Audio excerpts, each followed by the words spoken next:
This is your guy, King George from WHPK 88.5 FM. This is Jazz Month, and on April 26th, Sunday, at the Cultural Center at the Bradley Hall, we will have a magnificent panel.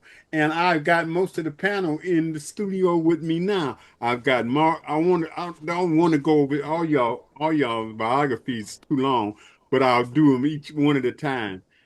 But I want to let everybody know that I've got the real deal, Richard Steele in the house. I've got John Hill in the house, and I've got Mark Ruffin in the house. And I am truly humbled to be in a room with all you guys, man.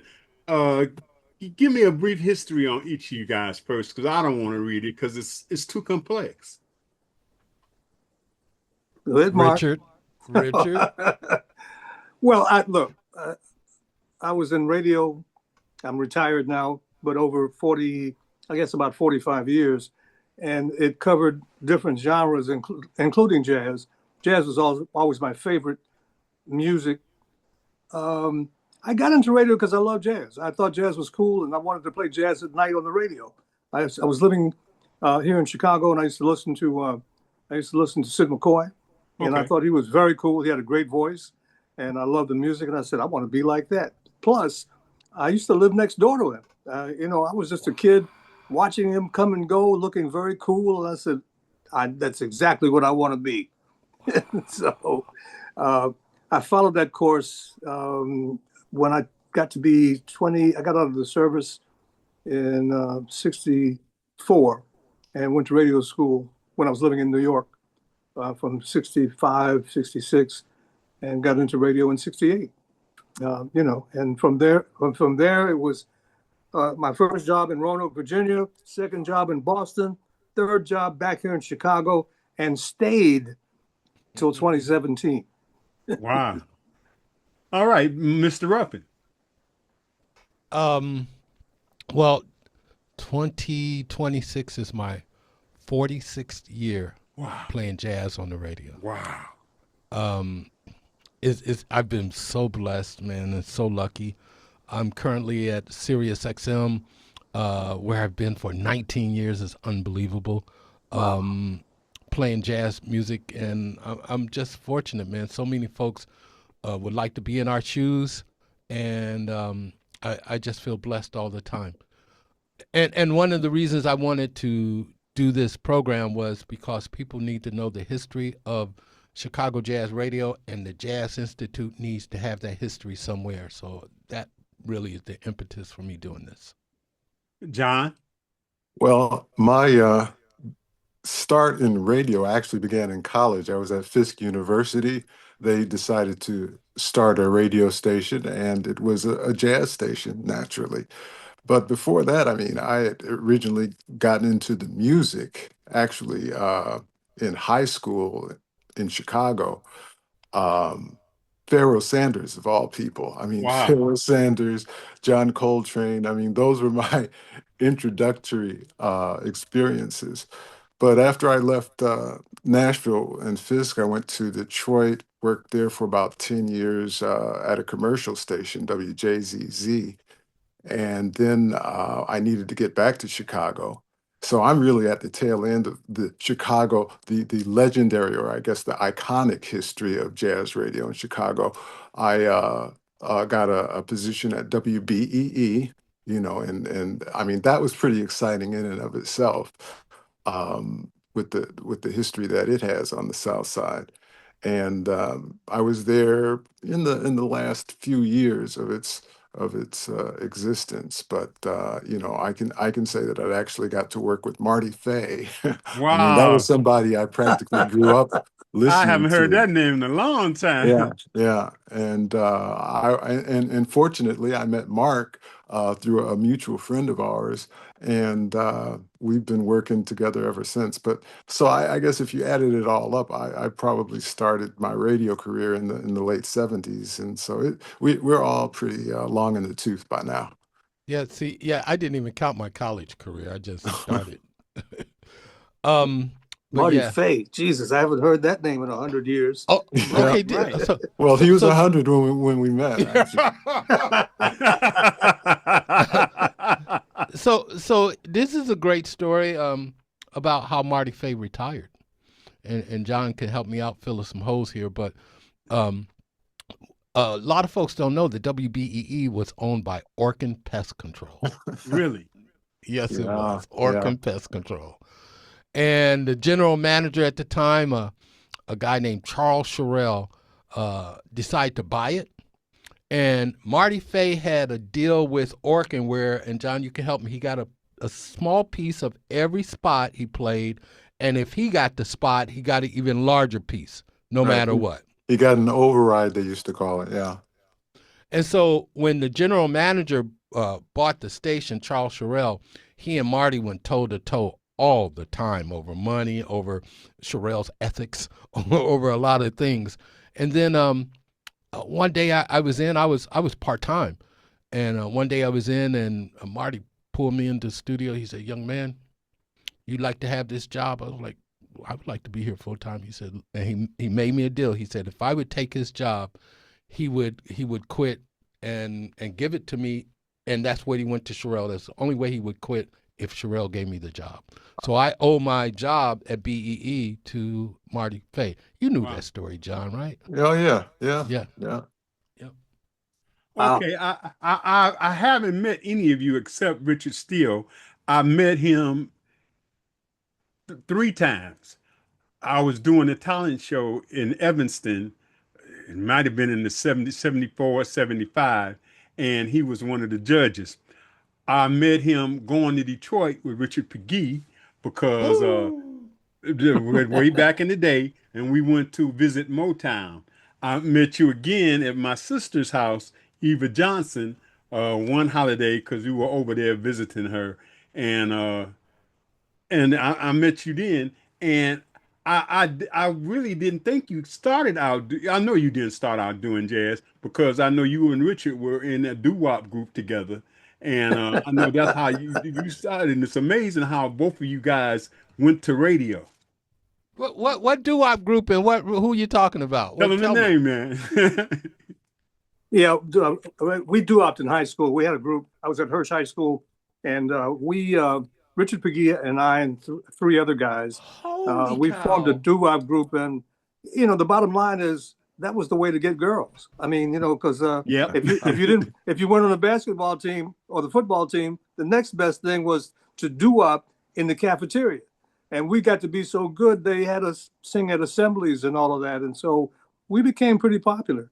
And Peggy, after I graduated a year ahead of him. They recorded a record and all of that, and so yeah. I mean, it was. I used to do doo-wops, but when I was doing doo-wops, I was listening to some jazz on the radio. I was always floored by jazz. The first time my mother took me to see Ramsey Lewis at Wilson Junior College when I think I was maybe about 14.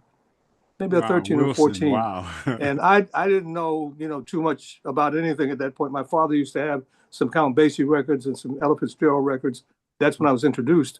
But when she took me to see the original Ramsey Lewis trio, I went, this is really cool. I like this, So I credit my mom, Mark, for making that move at that point. You know what I mean? And I was kind of hooked on that and R&B. I was always hooked on all the music, but jazz always stood out for me. Okay. George, I got to tell you, man, during the research in this project, I've learned so many things that has blown my mind. And I've known Richard Steele for a long time. I knew Richard Pegee for a long time. I had no idea you guys were in a doo-wop group together. That's crazy. Yeah. And I was the lead singer. wow, Wow. and both my heroes too. I mean, man, Richard Pegee. But George, I want to say the first time I ever heard Richard Steele, he was sitting in for Daddy-O on WHPK. Yeah. So I knew him as a jazz guy before all the R&B stuff kicked in. Yeah, And I knew him as an R&B guy, and I was surprised about the jazz. But now that I listen to your background, and And you said you went to see Ramsey Lewis. Was that the L.D. Young and Red Yeah. Hope Yeah, Ramsey Lewis? the original The trio. original. Okay. They it was an appearance at Wilson Junior College. Yeah, Okay. but about Marty Fay. You all mentioned Marty Fay. When I was filling in for Daddio, and this was in the '70s, he used to do jazz on a Sunday afternoon at WGRT That's and that's then right. JPC, because Johnson bought it, became WJPC. But Mm. I'm doing the show one Sunday afternoon, filling in for Daddio, and I get this call from a lady who says, "And I like what you're doing. You're doing a great job playing the music. I'm Frances Faye. I'm Marty Faye's sister." I went, Wow. "Whoa." Wow. She Wow. was visiting because she was living in New York, but she was visiting Chicago. She was a cabaret singer. That's You know, right. she gave me a compliment, which I thought was fantastic at that point. Sitting in for Daddio, first of all, was just an amazing experience. But to Right. have his sister call and tell me that I was playing the right Wow. stuff, I went, "What went Wow. crazy?" Wow. So that was my Okay. experience. I got a question for all you guys, and I got individual questions, and this interview is going to last way longer than it's supposed to, but I don't care because I'm a historian and I'm the newest jazz guy in the group, but I'm learning how has jazz radio changed since you guys started? And I don't care who goes first, but everybody tell me how it was when you first started. And I guess Richard, you would be first, or would Mark be first? Well, Mark has the history. Mark really knows the history from A to Z, and he's most qualified because he's with it now. So he's seen all the changes and improvements, and all of the, I shouldn't say improvements, in the progression of jazz over the years. Okay, go ahead, Mark. So George, do the question again. Say the question. How has jazz radio changed since you started? And how has it shifted over the decades? Because I know when I was young and y'all mentioned WBEE, that was 1570. And if I was dating somebody and I wanted to be real cool, I'd change over to BE. That would that would make me seem like I was more polished. Sophisticated. Well, dude, I estimate that when I started in 1980, that the job I have now is a music director, and John, you can help me too. I would say at the time I started in 1980, there may have been 200, 250 positions like that around the country between uh, stations, community, public, broker. There were a lot of music director jobs, of program director jobs. I think today in jazz there might be 10. Wow. You know, that really pays.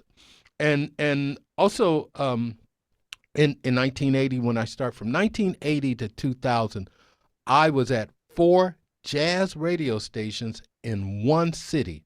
That Wow. can't be done. That can't be done anymore. You know, I was at WDCB, WBEE, WNUA, and WBEZ, all within a 20-year period, and there's nowhere in America you can do that anymore. So Oh. that's another way it's changed, the number of radio stations. Also, but there's some hope, man, because I believe our biggest audiences are the world. The world respects our music a lot more than we do. And I think there's some growing audience there. And I do like that kids today don't have a lot of borders. They like music. They don't care what kind, and they like it. And I think that could be a good thing. Yeah, because they go beyond genres as working at WHPK and running into a lot of college kids. I'm amazed at the jazz they know, and because I had one of them bring up Dizzy, and his father probably doesn't even know who Dizzy Gillespie is because he was about 18 or 19, but they're studying the history thanks to people like you, Mark. They're studying the history of jazz and they're learning about more. And, because of sampling and stuff too, that got a lot to do Yes, with it. yes, yes, absolutely. Right. Right. Absolutely. Let me give you a good example of what I think is sort of a marker of change and new interest. In the latest, on the cover of the latest Downbeat, and I still subscribe to the paper. A lot of people really don't get paper anything. Everything's online. No, Mark, I'm old, Mark, so I kind of read paper Oh, stuff. oh no, I get paper too, man. So But please. I think on the latest cover, Flea, who is the bass player for Red Hot Chili Peppers, is playing trumpet. I mean, he's always wanted to be a trumpet player and all of that. So he has an album out that's kind of cross genre. You know what I mean? It's some jazz. I've heard the album. I saw him on late night talk shows, but he talks about his influence before he became a bass guitarist and played with Red Hot Chili Peppers as a kid and as a young adult.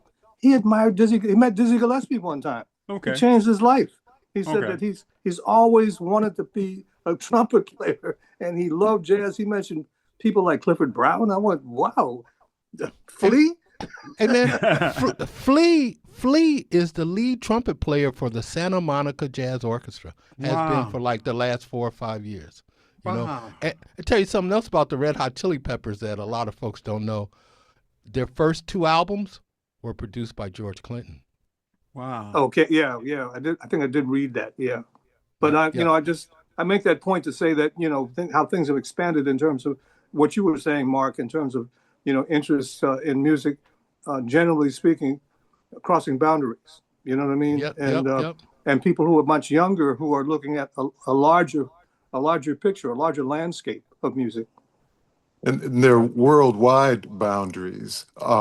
That's the thing about jazz is that, well, black music in general. I mean, you talk to European artists, particularly like if you start with the Beatles, for example, they were listening to black R&B. I mean, that's That's where right. that came Yes, of from. course. Yep. And it's the same thing now with the sampling and whatnot. But as far as worldwide acceptance, it's incredible. I mean, back in the 40s and 50s, jazz artists were making international tours, and yet they could hardly get booked in major cities in this country. So jazz is much more of an international phenomenon. It's much more respected as an international art form than it is here in the United States. And are there any commercial jazz stations in the United States anymore? Would you know, Mark?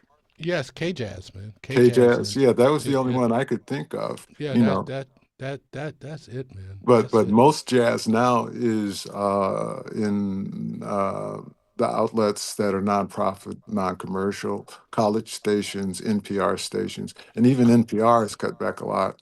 No, no, George, another way it's changed. Mhm. When community stations and NPR stations took jazz off and started doing talk and all this other, alternative music, what they call it, Americana, and they took jazz Yeah, off. triple A. That, yeah, that took away the jazz broadcasting minor leagues. Well, that's where people learn. That's where people became. And now we don't have that. And I know that from my experience of trying to get jocks on the air here. Uh, it is sad the tapes we get now, and part of that is they have nowhere to learn to practice. John and I both talked about how we learned in college. I was SIU, he was Fisk. They were, and then after I got out of school, I worked at WRRG in Triton as a volunteer. I worked at WDCB as a volunteer. You can't do that anymore anywhere, and I think that's going to hurt us in the long run, radio wise. And I've learned that myself because it's hard to even the HPK and they've always had volunteer DJs from the community is it's leveling off and it's not as many people trying to get the positions, let alone do it, Wow. and you can't horn your chops if you don't have a chance to practice to some kind of audience and get some feedback. Listen, I was at WHPK for about 2 years after I retired from DEZ. When I retired from DEZ, I was doing doing a talk show. They had dropped jazz at that point, but there was no place else to go. And so I can't remember how I got connected to HPK, but I did about 2 years. And Wow. and I really enjoyed that a lot. I really had big fun on Sundays doing 2 hours of jazz and bringing my stuff in and HPK has this huge library of vinyl records that, My God. but I mean, a collector's paradise, unbelievable. The first time I came in there, I said I need to stay here a week because it would take about a week to go through. I've never, other than in a record shop, I never seen so much wax in my life. Mark, you'd be Wow. amazed, Mark, if you saw it. You would be, Wow. John. You all would be You amazed. got to come by, Mark, if you've never been by. Just because they've literally got a ladder where you roll it around the room to get into some of the album shelves because it's up to the ceiling. Right. Wow. And it's amazing. It'll blow your mind. Alphabetical Wow. order? We're putting it alphabetical order now. We've been working on it about 3 or 4 years, and we finally got where it's in alphabetical order. But even then, it's a lot of jazz mixed into the rock. But now we kind of got it separated. But to see that much wax in one room is mind blowing. And if you're a jazz aficionado, wax is where most of the classics are from. Yeah. Yeah.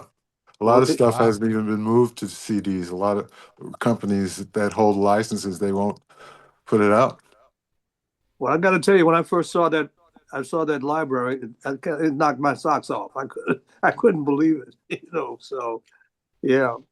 Well, part of this program, our Jazz Life, a celebration of Chicago jazz radio history, I could not leave out the South Side. I mean, WBEE is one thing, but man, the legacy of HPK, and I didn't even know all that about the vinyl, but the legacy, which is how come I invited Lofton Eminary. And also, I remember going the South Side. There was WSSD South Shore. Oh They yeah, had a South Shore. It used to be on Stony Island. That's where Yeah. that's the first station I ever played for, SSD, wow, wow. and I was a funketeer then, but I learned You're about still a jazz. funketeer, dude. You're still a funketeer. You just like jazz too. Okay, so go on. I got partners to tell me when I play certain things. So how you know about that, man? You was playing funk when that came out. But and there's so many funketeers that are jazz artists, man. It's That's right. amazing. That's right. That's right. Because I was talking to Ronnie Baker Brooks, and he was telling me that Jelly Bean of Time is a jazz head. Yeah. Oh, yeah. And it works the other way too. I tell you who was a funketeer that very few folks know. Jazz piano player in Chicago, Vince Willis. Vince Willis played with Funkadelic, right? Okay. So dig this. Wow. So that was the legend. He played with P Funk, all that. One day, man, maybe 2005, I'm walking down uh, Clark Street or wherever Marina City is, and there's George Clinton, lost. And I was like, George, can I help you, man? And he was looking for something. I said, man, I think we have a mutual friend, Vince Willis. He went, oh my God, Vince Willis. I mean, he just went on and on about how good Vince Willis was at keyboards and electronics. And he's one of the best kept secrets in Chicago as a jazz piano player. Wow. Well, it was a secret for me because I never heard that story Oh, about yeah, man. Vince. I didn't Yeah, know man. that. Well, go up to him. Also, man, you know the song Heart Association by The Emotions? Yeah, You're My yeah. Heart? Yeah. That was written by Vince Willis. Really? Wow. Yes. Okay, One of my favorite yes. one of my favorite jams, as a matter Yeah, of that's fact. Oh, one of my favorite man. jams too. And Oh, man. Vince wrote that song. I got to get Damn. Vince on the show. Um, Mark, tell you how you came about with our jazz life. Uh, um, um, you talk about jazz around the world. I want to start a podcast called Jazz Worldwide. I wanted to talk about jazz in the rest of the world and young people. And I was all ready to go, man, all ready to do it. I built shows and everything, and my kids stopped me cold. They said, Dad, you're operating in the 20th century. You need to operate in the 21st. My youngest kid is a Harvard Business School grad. My middle kid has been Microsoft certified since he was like 10. And so like they kind of teamed up and built this infrastructure for me. And a lot of this is their concept. My jazz life is about things I do and about my jazz life. And it's the name of my newsletter. My newsletter, by the way, going crazy for the third week in a row. It's one of the top rising Substack newsletters. We made the top 100 the last 3 weeks. We made number 16 this week. All It blows right. my mind. Congratulations. So yeah, man. I mean, but it's my kids. Also, they built the newsletter. They built ways to contribute money. People are giving me money. We're not even asking for it. Okay, and there are these one-stop shops where you can do merch, like my book. My book is on demand at Amazon. That means if you order it, Amazon makes it. There are people with merch. You can design a T-shirt and get a QR code, and they do it by design. My boys have taught me all of this. So part of their concept with my jazz life, that's me talking about jazz. But our jazz life is the community. And the first event is this event at the Cultural Center. It's about bringing all of our jazz life together. So I learned this from them. Okay, how did you go about choosing the pen? Oh, that was easy. George, I was born in a record store, literally. not literally, but my folks owned a record store on 15th and Sawyer and 16th and Pulaski until I was like 9 years old. So, and back then, selling records, you could have Jackie Wilson next to Frank Sinatra, next to Motown, next to a white group. I mean, everybody bought everything. And my folks listened to everything. And I remember WYNR. You remember WYNR? Yeah. Winner. Yeah. And so I just remembered all those jazz, all those stations. And then when I fell in love with jazz, I just kept track, man. I just, so when it was time to do something like this, and I thought of it at International Jazz Day last year, Abu Dhabi. They announced it that it was going to be in Chicago. Oh, man, the feeling of joy. I saw Herbie a bit later that evening. I said, man, we're going home. He was like, man, we're going home. And everybody from Chicago was saying that. And I kept thinking, what can I do? What can I do? And I thought, we need to know about Chicago jazz history, and the Jazz Institute needs to do something to let people know. So that's where I got the idea. And once I started dealing with the Jazz Institute, I realized I had to do a lot of this myself with my boys. And then after that, it was easy, man. I mean, it's, a lot of people aren't alive. And I told you, I heard Richard when I was young. Richard was the first call I made, okay? And then I called John, because John is one of my very best friends in life, and we've been through so much. And I figured that, it's radio, and you're talking to two cool cats. But everybody in radio ain't, they got mouths and egos, and, so I figured I had to control it. So I started with Richard, and then Bob Foskett, who is at WBEE, and Bob can talk about a lot of things. And then I found out Bert Berdeen was alive. And Bert Berdeen is the wow factor. When I say to people Bert Berdeen they're like, who? And I said, the program director of WSDM. They go, wow. Wow. So, I mean, he was on WSDM. So I just went chronologically who was alive. Dave Freeman. WXFM was such an amazing place. Richard, did you ever work at WXFM? Never worked there, no. But remember, it was brokered from the afternoon to the evening. Count BJ was there, and Dave Freeman, and so George, that's all I did. I just went chronologically. I worked with, when I started at WBEZ, we were operation engineers, which was a overglorified way of saying a board op, because we had to deal with we had to deal with the satellite. But Barry Winograd was a coworker. So Barry Winograd, once he went to XRT, he was like a jazz rock star. So I had to have him. And again, like I said, I had to have the South Side represented. And I thought about the Jazz Twins. I thought about calling them. And then I thought about Lofton, because Lofton has all the history, And so I wanted to make sure that anyone who was alive and important was part of it. I also thought about the way jazz radio has been delivered. We have commercial stations, we have brokered stations, we have commercial, educational, community, and Neil Tesser has hit them all. Syndication, Neil Tesser. So Neil was the final key. And I should say, and Dan Bender at the end. I feel sorry for Dan Bender, because we're not going to talk to him till the last 10 minutes, because DCB was very important in the development of jazz, but right now they're the only thing left. and Dan Bender isn't even from Chicago, so he can't even talk about anything before '96. Funny you should Okay. mention WXFM just for a minute, Mark. At WXFM, you asked me did I work there, and I remember I did sit in for E. Rodney Jones when Wow. XFM was kind of in a brokerage situation where people would just, if you, That's right. yeah. And so he was buying time on the station, and when he'd go on vacation, he would ask me to sit in for him on his show. And check this out. Talk about old school.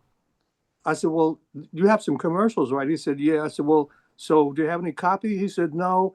He gave me a couple of matchbook covers from bars that he had on as sponsors. And he said, just make up a 60-second commercial and just, use this matchbook cover from the bar. But fortunately, if you're old school like I was when I first started, I could do that. I could ad lib a 30-second or 60-second commercial just looking at the information that was on the the matchbook, when the bar was open and, you'd have a great time and blah, blah, blah. Make it up as you went along. Yep. I said, Like Jones, jazz. is this all I got? He said, that's it. That's amazing. That's amazing. Um, which one of you guys have been doing jazz the longest? Because I'm wondering what was jazz radio like when you started and compared to now.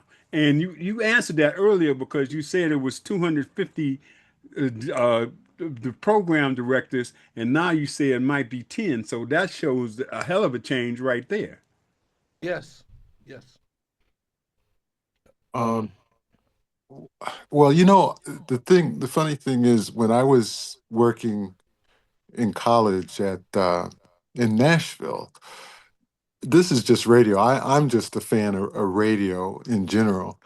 And I would just scan the dial trying to find something because in Nashville, all you got is a bunch of pickers and grinners. That's the Right. whole Yeah. deal. And at night, the Skywave saved my life because I was able to listen to Harry Abraham Me at too. WHAM WHAM Rochester, New Rochester, 1180 York. New York. Rochester, New York. That's what we did late at 50,000 night watts. when I was in high school because we could pick it up. You could pick it up clearly on the AM band, and that's when I first learned about jazz. Yeah, yeah, 50,000 clear He, channel, he 50,000 watts clear channel radio station. yeah. Wow. he is without question the biggest influence on me is Harry Abraham. All of Without us. question. I think all I of think a us. lot of us. Yes, Yep. Yeah, yes. yeah, Yep. absolutely. And George, you know what happened to Harry Abraham, don't you? No, I don't. He, Ah, he, what a story. Whoa. it's crazy. He had money issues, and one day he got off work and went and robbed a bank Wow. and went to jail. So yeah, jazz can be hard. But he was Um, such a major influence for people like we here in Chicago and other places where you could get him like at 1 o'clock in the morning Yeah, because of the 50,000 watts for Yep. WHAM, which was the radio station that he was on. But it was, I think, an influence to all of us who love jazz because he played the stuff. Yes, he did. He played the right stuff. You know what I mean? yeah, And yeah. In the interviews, he Oh, get and cats yeah, right man. after their Oh sets. man, yeah. Gil Scott Heron's where I first heard Gil Scott Heron Wow. talking to Harry Abraham. It's where I first heard Chick Corea. I mean, I've said many times I'd probably be a square if it wasn't for Harry Abraham. And now you got into interviews. Y'all tell me your most memorable in studio interview. Could have been recently, it could have been a long time ago, but what interview do you remember most doing on radio? I'll tell you Oh, mine first. I don't have that many. Mark has a bunch of them, but I didn't have that many because when I was doing jazz at BEZ, we really weren't allowed to do that too much. But before we became a station with a program director who gave us very specific directions about what to do, you could pretty much do your own thing. So I was filling in one night for Larry Smith, who used to talk to people who played at the Jazz Showcase. Like after they'd finished the gig, they'd come by the station because he'd be on like till 4 o'clock in the morning. So Okay. I'm filling in for him one time when he was on vacation, and I didn't know he had set this interview up, and I guess he forgot he was going to be on vacation, and I got a chance to talk to Gene Harris, great piano player, and Ray Wow. Brown. They came Oh, in, wow. and I Wow. look, and Wow. Wow. I didn't have a tape because I didn't know It they was were last coming. minute. I Yeah. didn't have a tape, and Ray Brown was incredible. He Yeah. was funny. We had a ball, and it was like 1:30, 2 o'clock in the morning. You know what I mean? But I will never forget that. But that's the Wow. one that I really feel badly about not being able to save in an interview that I will always remember because he was so great. They were so great to talk to. They were fantastic. Wow. John. Well, it wasn't on the radio, first of all. I don't have a record of it, and I'm glad because it's my very first interview, and it was Chick Corea, Wow. and it was in the, I don't even know where, I think it was a garage. Before return to forever. This was when he was touring, when Okay. Return to Forever played a little club, a jazz club in Nashville, actually. Okay. So it was my very first, and he was so gracious. He was just because I was a newbie. I was so green. I had no idea what I was doing, and I just remember that because of his presence, because he was just so uh, willing, and we must have spent. It seemed to me like it was a couple of hours. It was probably 15 minutes, but that is my most memorable. And after that, I really tried to apply myself to the craft of radio, so that I Right. knew what I was doing. Mark. George, at first I was like, man, that's a hard question until John started talking. Uh, Chick Corea changed the way I interview. Mm. Um, I man, he he was so kind and nice to me through my career.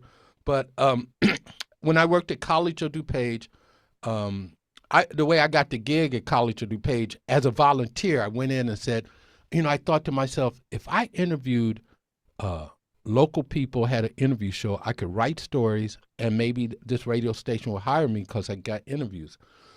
And it worked. The program director, WDCB, let me in because I could get interviews. I told him.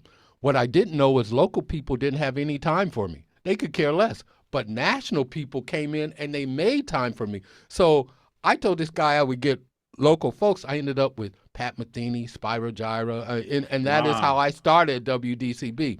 And also how I started the Illinois Entertainer. I started like I said, started writing, and the guy, the editor, loved me. He said, Chick Corea's coming to town. You should do something with Chick Corea. And it was Chick and Gary. And I did the interview, I remember, and I was a Return to Forever freak to this day. I still am. I mean, I knew everything about him. So when I talked to him, man, he was so like, damn, dude, you know a lot, and you make me say things I don't say. How about if I fly you to LA? I was 24 years old. I fly you to LA, you come to Manhattan, and we talk for hours. You can do what you want with the interview. I can do what I want. I was Wow. like stunned. I was like, yes, okay. So I get there, man, and I'm all prepared. I got all these notes. I'm ready. He sits down. I pull out my notebook. He says, what's that? I said, these are notes. He took my notes and threw them away. He said, dude, I did not tell you. We came here to talk. Wow. And from that point on, I've always had conversation and tried to talk, and Chick did that. Wow.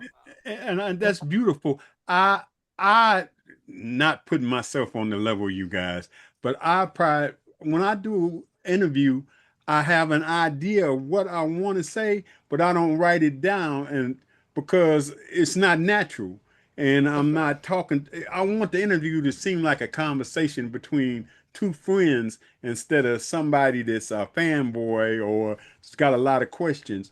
I have a lot of questions, but I think I've been told I get interviews because I come at them like not like I'm their equal, but I'm a fan just like I'm a fan of most of you guys, but I'm in awe because the little guy that just did interviews with his Silvertone record player can now be on the radio with the guys I listened to when I was young. Georgia, well, I got to tell you, man, if you come at most stars in all genres are nice people. It's the people around them, and if you come at them hard or fanboy, I mean, they grip up, you know. But if you come at them easy and nice, and everything you just said about how you learned the interview, that's what Chick taught me, man. Just talk to folks, man. And so yeah. Well, I got to tell you, it didn't work for me with Aretha Franklin. I can tell you Wow. that. She was not Yeah, nice. I could imagine. Wow. Oh. So But yeah. I could go on forever, and my show is supposed to be an hour of jazz, but it's going to be this interview because one, I gotta ask this question.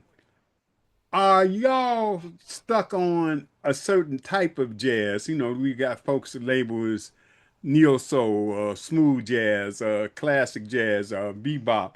Do you just play jazz, everything that seems jazzy to you, or or are you pigeonholed into one thing, or do you feel? And I hate to ask you all this, but you know, you because you're a program director, and I love to work for you, Mark, because you seem like the guy that would let somebody play whatever their heart's content.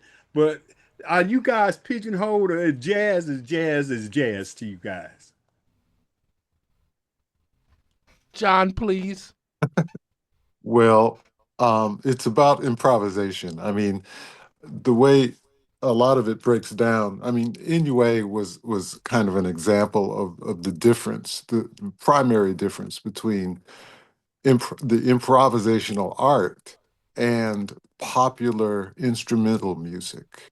Okay, There's a big difference, and uh, the problem is usually you don't have even at public stations, you don't have a lot of say in what you play. They'll kind of tell you where the guidelines are, and you right, got to right, kind of stick there. I do like to play the entire gamut because that's the only way that new people are going to be brought into it. You can't continually play the same thing over and over and expect to bring new listeners to the art of jazz. And improvisation is the key point. And that can happen in a lot of different genres. You know, you can, I mean, you go see a great R&B group, you're going to hear some improvisation. right. So you know, jazz, you want a definition. That's the problem. And I and like it what you said then, a definition. And it has no definition because it's a free form art. So how can you define free form, or how can you do that and still say you just got to talking about flea? I know the directors will say you should never play any Red Hot Chili Peppers or any Flea, but again, you're saying that all he wanted to do was do jazz. And he has a jazz record. Is it jazz? Hardcore people wouldn't think so. You know, so man, it's about your own interpretation. And George, you should know, man, I've been at this radio station 19 years. This radio station has never sounded the way I think it should sound. I've been under corporate restraints, and I guess I'm free to say it now. For a number of years, they've gotten better. For a number of years, I was judged on dead people. I was given a form once every 3 months or so, and I had to have a certain percentage, and they run the computer, and a certain percentage of those folks had to be in. Now, I think it was 20, 25 people. All of them were dead except two, and I bet John or Richard can guess the two who were alive. They're still alive. Uh, the sheriff. Who's the sheriff? oh, Come, come on. Who's the sheriff of the Jazz Police? oh. Well, I mean, Miles called in the Jazz Police. Oh, I'm not ashamed to say it. Winton. Yeah. Winton and Herbie were the only people on that list. But like, and to your point, George, I don't think many of us had the freedom to play what we want at different radio stations. I'll tell you two experiences I had. I'll never forget. I know the date. It was February 29th, 1988. We had just gotten ratings at WBEE, first time in a long time, and Charles Sherrill called me into his office, and I was expecting a raise. And Bob Foskett told me this was going to happen, Huh. and he said he went through all. Now we get a chance to raise the rates, da da da.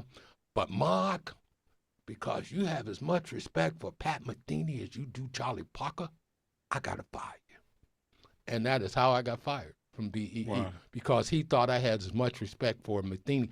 And again, John and I, man, towards the end when I was there, we were expanding things. We were playing. That's how the ratings increased. Just what John said. We can't. It's not a club, man. You got to open it up. Let it rip.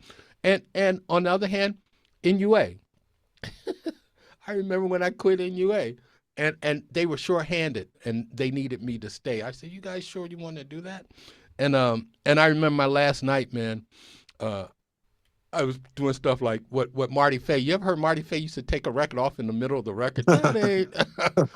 So I was doing things like that, like that was Yanni, but I think that had WNUA followed the young crowd down acid jazz and what hip hop was doing, I believe they'd still be around today. It's about a broad spectrum. The only reason SiriusXM can get away with it is because they got so many other platforms. But I do believe that the best stations are those with a broad spectrum. So you got fired for playing Pat Metheny.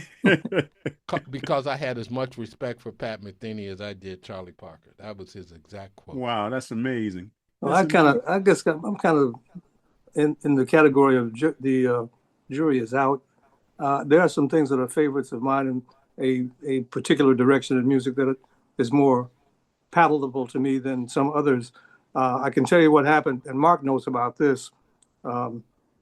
At WBEZ. One of the problems that BEZ encountered was a changing audience and changing times, and the whole issue of playing things or playing anything by the AACM, that just was not going to happen under the program director that we had at that point. There were some people, Mark, I don't know if you were there when some representatives of the free jazz community came to the radio station and met with Tori Nalatia, the general manager, to complain that the station was not playing music that was like, creative music. And it was a big to-do about it, and they were very upset and angry. And an explanation was given to them that, it did not appeal to a broad audience, and we didn't have that many hours on the air, so we had to get as many people as possible to listen. And so we never did include any of that music. And they were very, very irritated about that. There was a point to be made about that. I mean, the reality at that point is that public radio was changing, and the reality is you had to look, numbers became important. At one point with public radio, numbers weren't important. It was just, if something was culturally relevant, we'd play it. If 2 people listened, that was okay. Or 5 people, it didn't make a difference. But that began to change, and it was necessary to show, to continue to get financial support, that you had some numbers. And so it was an argument that was unwinnable at that point, and it became a real issue. So I'm glad I wasn't in charge at that point. And so, Mark, I really understand your situation and being in a situation like that as a program director. I have been a program director, but over an R&B station. I didn't have that. The only problem I had was at near the end of my R&B career, to make an example of how things can change, hip hop and rap was coming in. And I was not really connected that well to the street at that point. So when the Sugar Hill Gang put out that first record, I didn't want to play it. not recognizing that things were changing. I eventually did play it because it became so big. I had to play it. I thought it would be a one and done, and show you how wrong I was. So And now jazz has to absorb more of that. My theory, jazz is a living organism. It's like a sponge. It absorbs the times that it is in. It takes that time and throws it back at the people, and the people bring it back as art. And now the jazz is 100 years old, and because it's a living organism, the jazz that started in Japan or Italy or South Africa sounds different than the jazz in America. It's a living organism. Hip hop has definitely invaded us. I mean, when Kendrick Lamar won Album of the Year, did you guys see? Song of the Year. You guys see Kamasi Washington up there? Because Kamasi Washington, a jazz player, helped that hip hop star to put those tracks together. and by the So, way, Kamasi Washington is one of the people that Flea is into. well, yeah. And Herbie, So yes. So it's homogenized and all the genres are kind of blending together more and more in the jazz realm than say 20, 30 years ago. But if you don't know the basics, if you don't know bebop, to me there's only two kind of music you cannot fake. You can Okay. fake smooth jazz, you can fake avant-garde, you can fake anything. You cannot fake bluegrass and you cannot fake bebop. You got to know how to play both of them. I'm sorry, there's some avant-garde players in Chicago I think are fake. Okay, you couldn't do chord changes if they tried. Okay, and I should say when I left, they may not be there now, but uh, but I just you gotta have that basic knowledge of bebop, and if you have that, you can play anything. Okay. Okay, that's good to know. Yeah, I mean, you think back on somebody like Charlie Parker. I mean, the changes that Bird, I mean, the changes that he incorporated, his musical changes that he incorporated in what he was playing. I mean, even the guys that try to copy that have to really know what they're doing in order to get it. You know what I mean? Yeah. Yeah. That difficult. That difficult.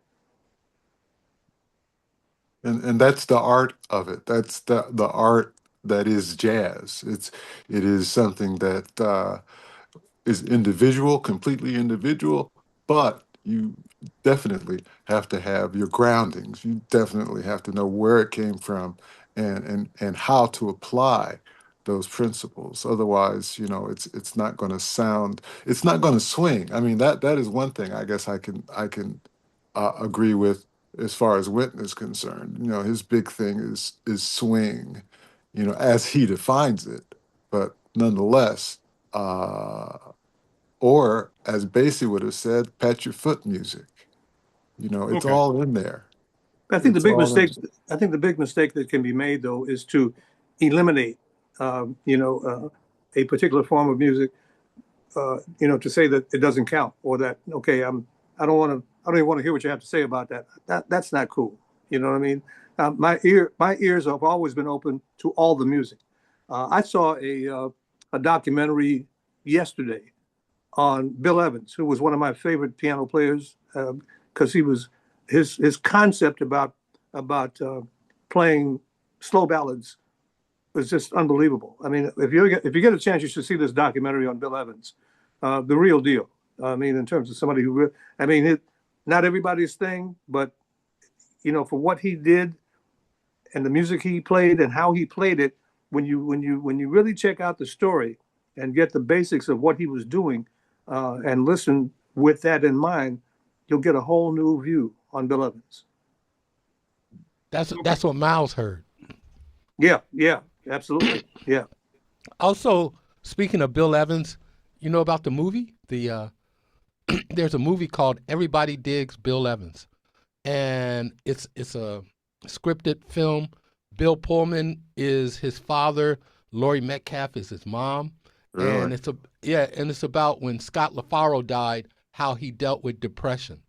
And Um, and and you can see a clip on they won the Berlin Film Festival. They're looking for distribution, but they do have a trailer out. and it's Everybody Digs Bill Evans. And if you dig Bill Evans, Richard, you probably would like the trailer. It's just a teaser. I can't wait till that movie comes out. Okay, Wow. real quickly, what were some folks that you played that were up and coming that you played and now they're megastars and nobody imagined it, nobody thought it was coming, but you heard them, you played them, and now they're megastars. Yeah, In the yeah. R in the R&B world, for me, it was Earth, Wind and Fire. I was the Oh my first two God. albums. Nobody listened to me. I was like, these guys gonna be no, but that's that. And You talk know, about man. Chicago roots. That's right. That's right. You know, man, Wynton to me has done more for jazz in the last 45 years, no matter what you think about him, than hardly anybody. And I was the recipient of that by working at Jazz at Lincoln Center for 15 years, and to see those kids, and to answer your question, Sullivan Fortner's one of those kids. I saw Sullivan, I was like, he's a little quirky, but he's gonna be big, okay? And he is, you know. So Sullivan Fortner is the answer for me. Anybody else? Yeah, God, I can't even think of his name. He just played at the Hyde Park Jazz Festival this last summer. Trumpet player, his last name Maurice is Maurice. Yeah, Maurice Brown. Maurice Brown. Oh, look, you know, I mean, I saw him when he was a kid, basically. You know what I mean? And he was so good initially. You know the story. Mark Ramsey allowed him to play at one of his That's right. concerts as a I was guest. there. I was there. You were there? Yes. But this kid is he's unbelievable. I mean, he has blossomed into this major music star, now living in New Orleans. And when he performed at the Hyde Park Jazz Festival, he turned them out. When I walked down to that end of the performance area, I mean, you couldn't even get close to where the stage was. There was so many people, and Oh, he has this band now that they just rock the house. I mean, going back to this question about what is jazz or what isn't and what you play, um, they just can play. You know what I mean? You can't. It's hard to sort of lock your head to lock a particular style on what he plays. You know what I mean? It's something that's joyful, fun. You definitely can attach your foot to it, no question about it. But his beginnings um, were straight ahead jazz. um, can I go on with Maurice? Cause I, if I thought about it, I would say Maurice too. Because when I saw him, I was there at that show at Symphony Center. Symphony Center, right? Yeah, he just stole the show. The first, I was the guy who gave him his first record performance. The George Freeman record I produced at Long Last George was the first time he ever was recorded. He did 2 solos on that album. Also, I gave him his first cover story with Indigo. I mean, it was like, man, if you saw Maurice young, it's like he can't miss. When I got to WTTW, my first story, they told me pick 2 people you think who are going to be around 20 years from now, and Maurice Brown was one of them. On You the know, at Long Last Love, is he playing on that album? Yes, he plays. I've grown accustomed to your face and Keep Swinging Brothers. Yes, that was Maurice Because Brown's first recording. I close my show every week with George's Kurt Elling singing with At Long Last Love.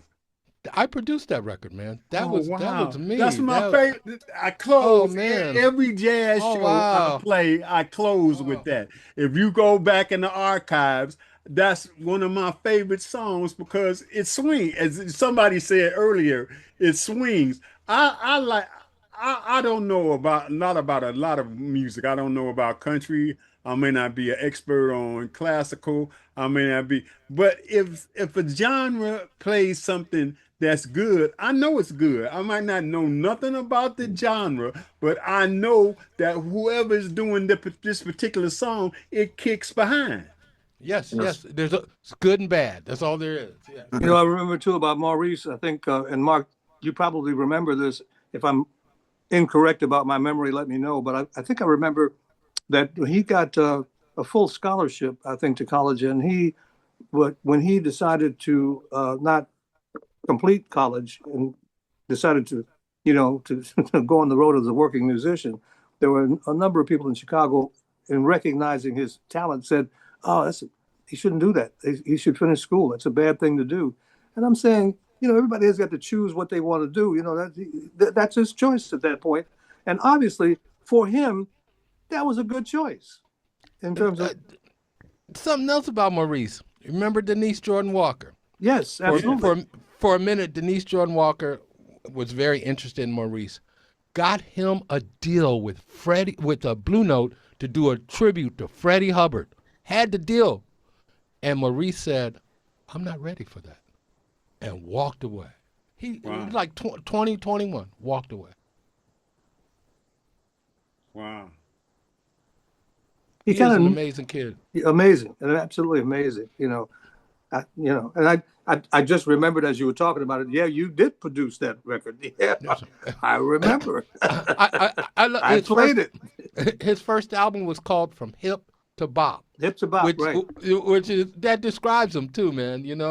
I'm glad we're ending on Maurice. Okay.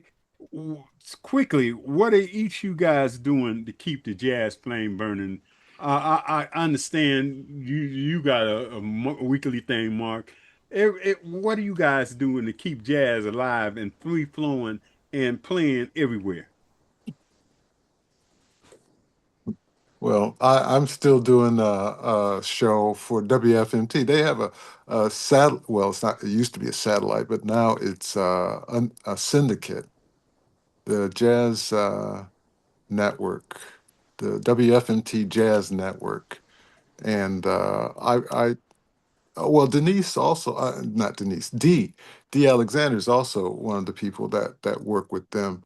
And the thing about it, though, is that since it's distributed to stations electronically, if you're not a station that needs it in a state in a city that doesn't have a jazz station, like we can get good service as far as jazz is concerned, as far as listening to jazz on the radio here. But there are a lot of cities, a lot of small towns, a lot with maybe a public station, maybe it's a non-commercial college station or something. So we provide overnight service for those stations. Oh, great, great. Well, I'm not doing a lot. I am retired. I'm 84 years old, and I don't get around a whole lot, Mark. But one of the things I have done for the last, I did work at, I mean, I did have a show at HPK for about 2 years, and then it became difficult for me to go up those stairs. So Oh, uh, we got an elevator, man. You I could have did, took I the did that too. Yeah, elevator. I did that. I did the elevator thing too, but it Although became too much. that restaurant got to be open for you to get used. Exactly. But what I have done in the last 2 years, guys, is that on Miles's birthday, and I don't know, I assume we'll do it this year too, but in the two previous years on his birthday, um, Al Carter Bay, who's at WDCB, he and I do a 3 hour special on Miles. And Okay. I come to the radio station and we sit and talk about Miles and pick out some of our favorite Miles compositions and tunes he played on with other people. And that's been a real charge for me because I'm not actively on the radio anymore, but doing that on the radio once a year is a big charge for me because I'm like I got Miles Davis stuff all over this den. I got photos and blow ups and all that. I'm a Miles fanatic, so I have a Miles Davis bathroom. So Wow. yeah. well, Mark, you know what I'm talking about then, right? Yes. So Yes. that's kind of what I do these days. Okay.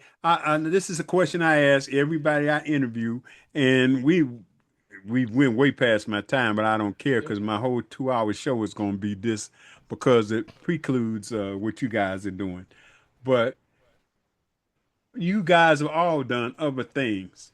But can you remember the moment, the time, the paradigm shift, and maybe how old you was when you decided I'm going to do a lot of entertaining. I'm going to do this. I'm going to do that. But what I want to do is play jazz, and I'm going to play jazz the rest of my life. Can you remember that when that hit you?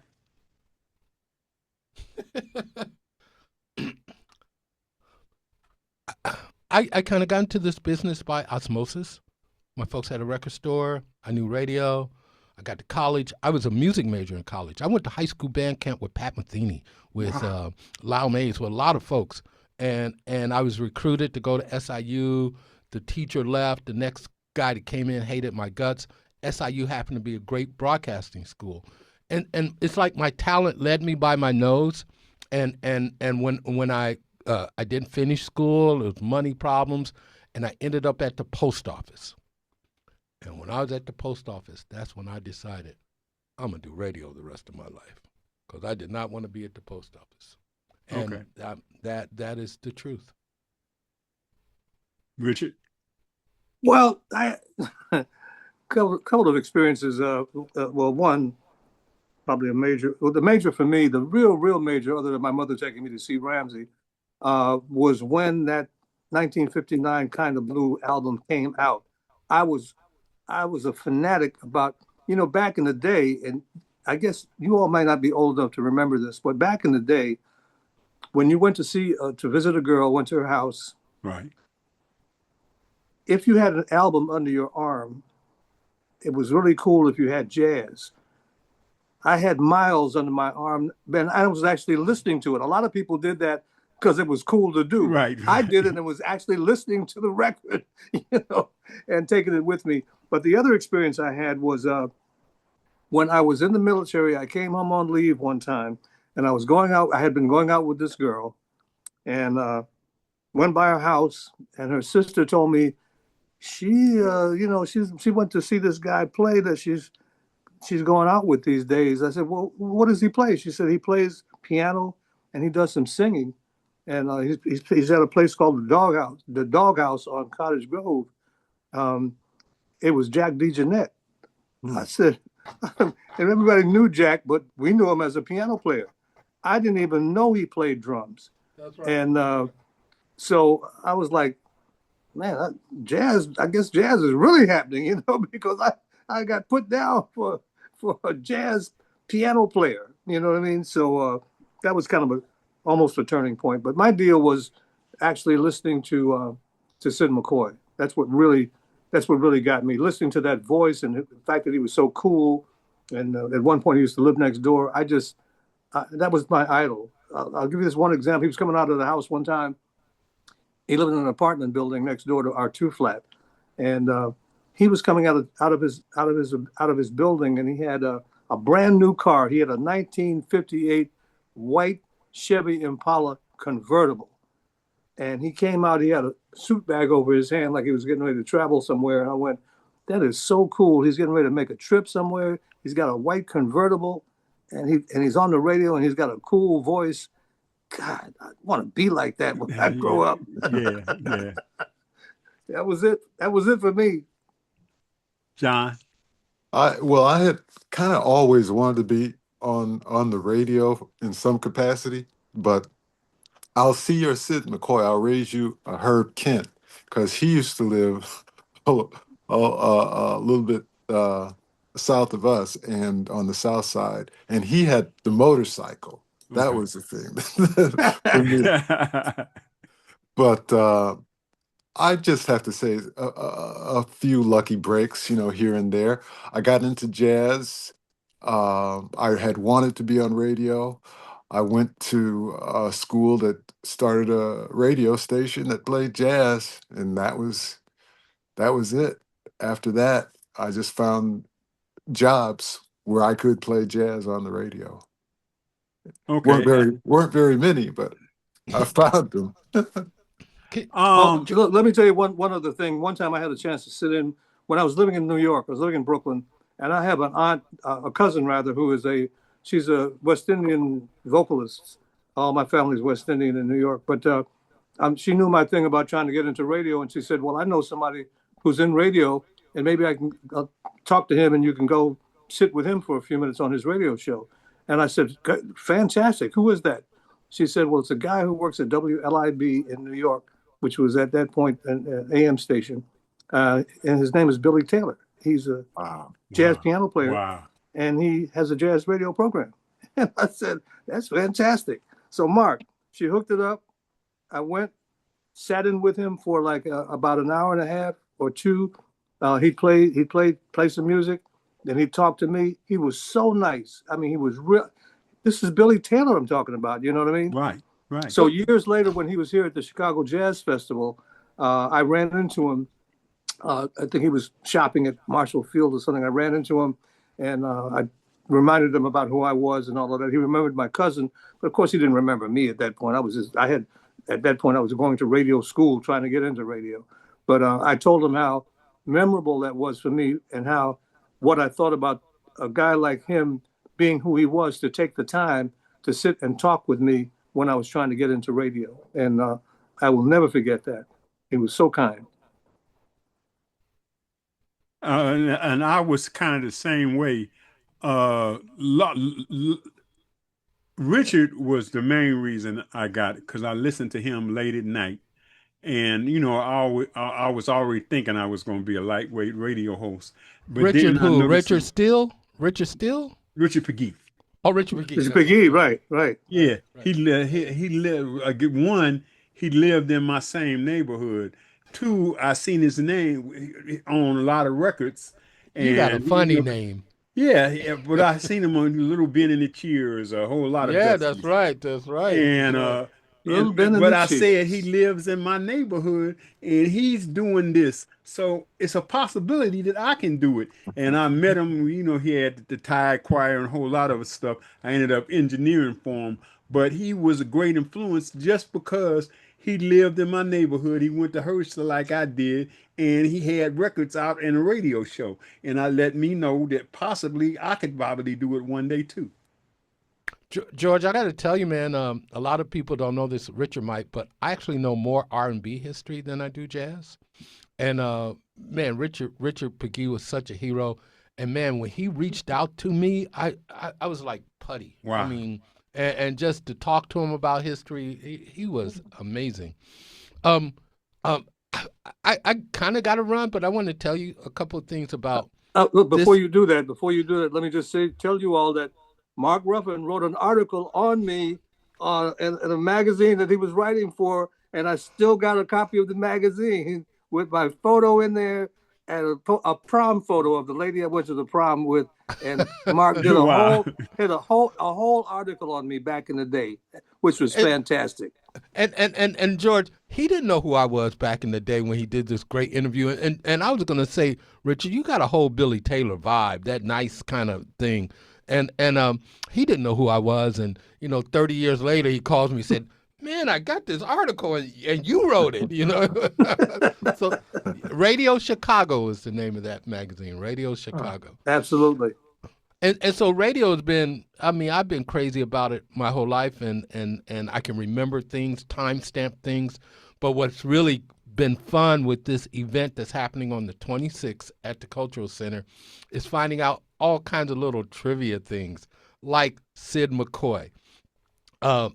First of all, I was Yvonne Daniels' last producer.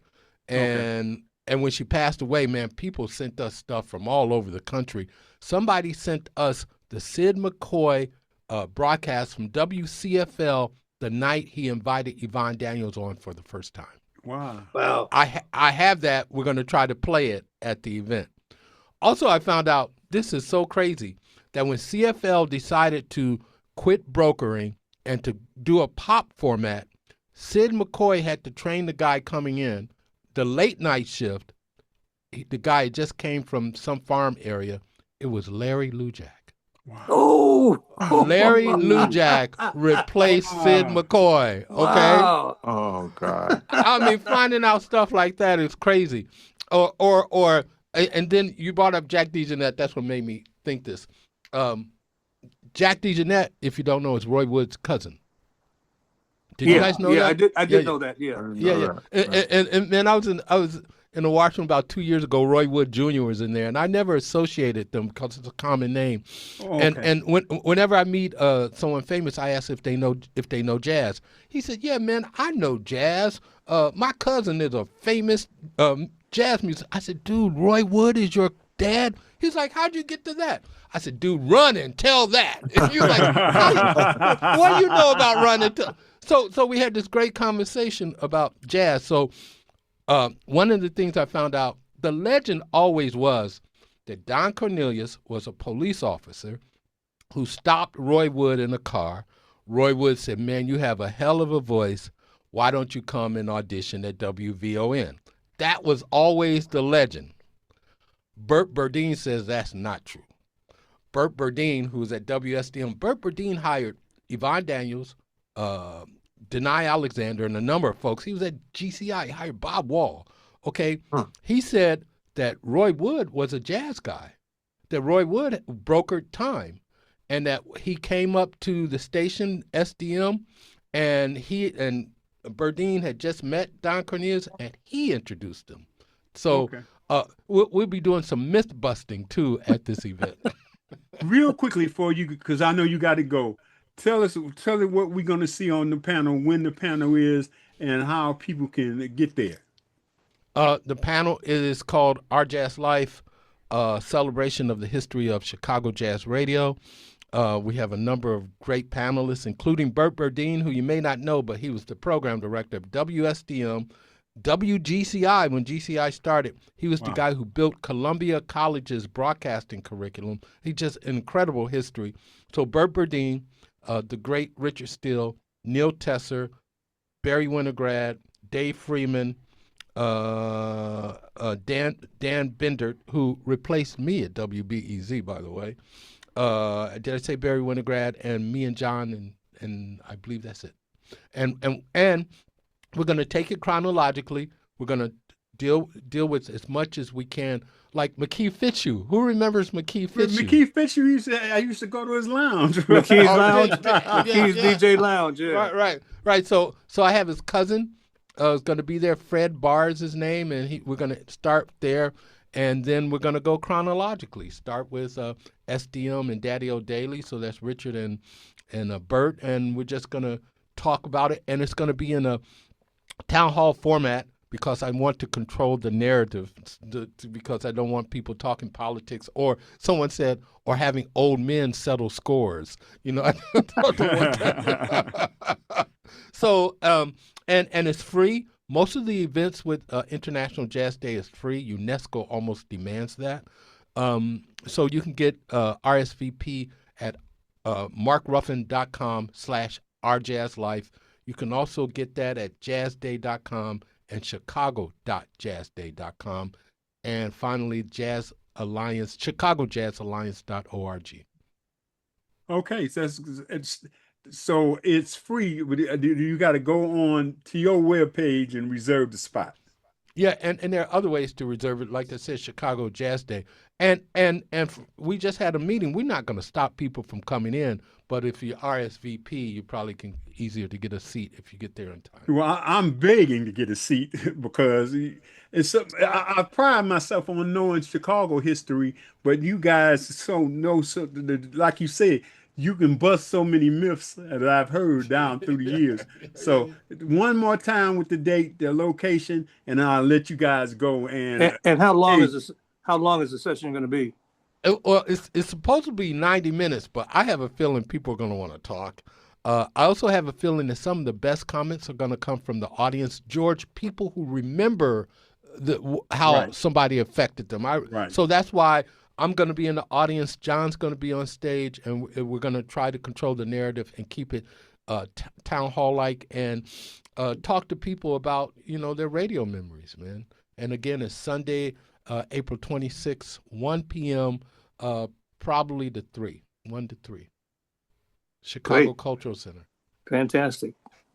All right. Bob Foskett is who I forgot in that list. Ah, Okay, this has been great, guys. I'd like to thank Lynn Orman because she put us together, and she's a beautiful person. She's the Where's Waldo of Chicago music, and be it jazz or blues, Lynn gets us together. So I'd like to thank you guys. Um, this has been a beautiful hour. Again, I haven't. If you're listening, I haven't played any music, and I'm not cutting it into sections like I usually do with interviews, because I'm gonna play this in its entirety. I'm gonna put it on WHPK webpage, and this is a prelude to the International Jazz Day. And thank you guys. It's been wonderful. I just appreciate you guys so much. My pleasure. Thank you, Thank you, George. George. Yeah. Thank you, man. Thank you guys.